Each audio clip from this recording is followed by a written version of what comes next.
Greedfall 2 is doubling down on what made Greedfall 1 great, whilst implementing a brand new combat system and progression mechanics. I got to play around 2 hours of Greedfall 2 at Summer Game Fest, and I was really impressed by the vision. I just hope they can pull it off. Let me know any questions in the comments you have. For clarity, the footage you are seeing is provided B-roll. We weren't able to capture our own B-roll, and I'll also apologize ahead of time that this won't be the most highly edited NorZZa video you've ever seen, because we have so much to do this weekend, and I just want to make sure I can get my thoughts out while I remember them. So graphically, starting off with that, this is the biggest leap that spiders have made to date. Seeing how that reflects in the dying world when you return to the old continent is going to be a bit jarring, I suspect, as we lose all of the colors and oversaturation variation of the island of Tier 3D.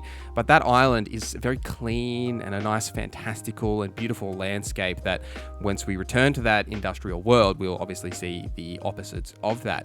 And it's going to be quite a parallel to the first game, as well as in the first game, you leave that old continent to go to Tier 3D, whereas in Greedfall 2, as a native of Tier 3D, you will leave the island to actually go back to the old continent. So speaking of your character there, now you will be able to choose your own custom character, and you'll also be able to pick sort of a starting combat style that are referred to as Ways of the X, right? Like I started as Ways of the Blood, which was an offensive focused preset, and you also get to pick a starting weapon ranging from like a one-handed axe to two-handed weapons to like magical rings. And underneath all of that is really a roles and, for lack of a better term, class system that's a bit more fleshed out than the original between both yourself and your party members or companions. Now, there are plenty of skill trees here that are well designed with their own actual skills, from leaning into damage-based skills or tanking, taunting, or support, healing, that sort of variation, as well as some skill trees that are specific to certain weapon types, plus the option to learn additional skill trees throughout the game. Say, for example, as you are a native of Tier 3D, you don't know how to use guns, but there will be the potential to learn how to use guns or different types of magic throughout the game. Now, this all sort of comes together and leads to a bit more identity for each party member in combat, as you've got those roles and clear responsibilities, right? You might have a ranged character using support healing to keep your allies topped up, or you might have a character focused on tanking to like draw all that damage into them. And there is an armor system here that is, you whittle that down before they start doing health damage. There's some complexities there, and as well as being able to use certain skills at certain times that I did actually like. And this all does really come together, and speaking of the combat, is to the Dragon Age Origins influence. And Spiders did heavily mention that when I was talking to them, is the Dragon Age Origins influence. Now, if you don't know, the combat system in Dragon Age Origins is basically like a real-time tactical based system where you've got a lot of skills for all of your companions and you can use them throughout the game, but you also be able to pause and pull the camera all the way out into sort of like a tactical mode and then select different skills and then have them trigger once you start the game again. And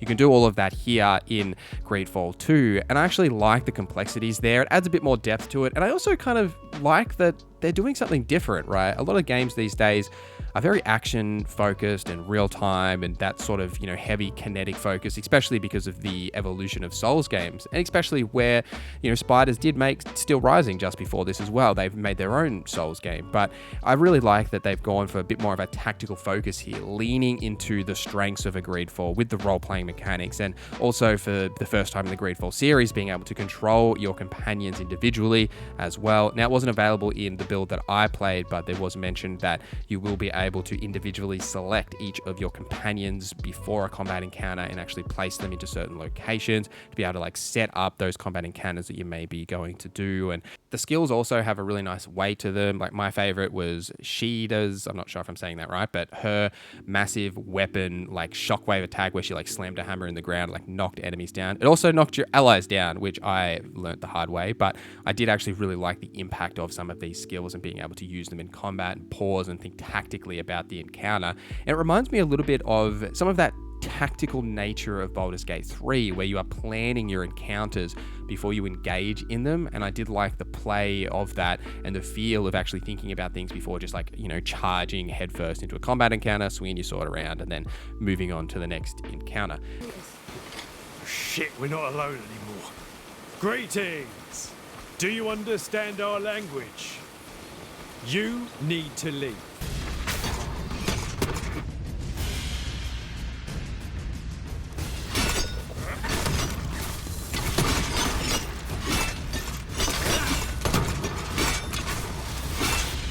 Now, stealth was also available in this build, and I did do a little bit of stealthing for 2 reasons, actually. The first was to sneak into a mine camp that I was supposed to get into. Now, I needed someone to vouch for me to allow me to get through the main gates, but I didn't want to do that, so I actually just snuck around the back and was able to sneak past everyone and just enter the camp via that method. And the second option, which is the one that really stood out to me the most, and I think is where Greedfall 2 potentially has the most role-playing potential from this. So after sneaking into the mine camp, the leader of the mine wanted me to find out who stole their gold, and they believed that it was us, the natives, that stole the gold. And we were like, nah, man, it wasn't us. Totally wasn't us.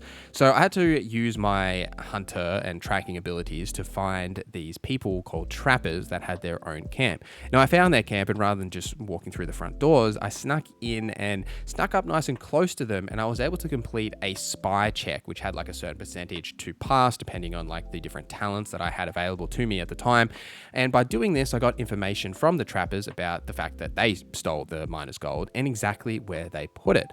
And then when I decided to actually engage and talk to the trappers, I was able to use that knowledge I got from spying on them to threaten them to leave the area, as they weren't welcome so close to my tribe's like home, but also because, you know, they're obviously influencing things in events that were happening in that area.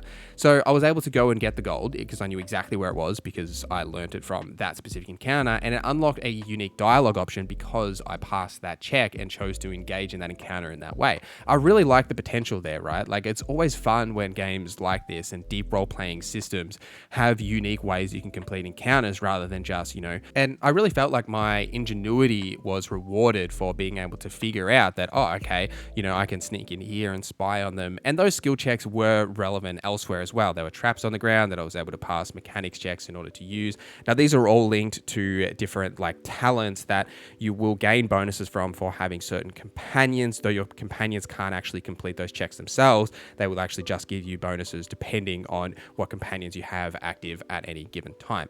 And speaking of those companions, they are obviously back and seemingly deeper than in Greedfall 1. Romance will be an option again, and companions also add to your talents and your skill checks as well. They will also have their own skill trees that they will be able to learn as you level up with them, so you'll be able to unlock like unique abilities, that sort of thing for them. Interesting, like speaking on those checks as well, I actually failed a survival check as I was like tracking something like through the wild, and so because I failed that in like the tracking mode that, you know, highlights things in the world, I couldn't actually see the tracks physically, like they weren't highlighted for me, like they weren't glowing or anything, but I could still actually see them in the world. So I liked that, you know, I failed the check, right? So I didn't get the extra benefit of actually being able to see them. I had to use my actual eyes to like find the tracks on the ground and like follow them, which I actually quite liked as like a bit of an alternative there.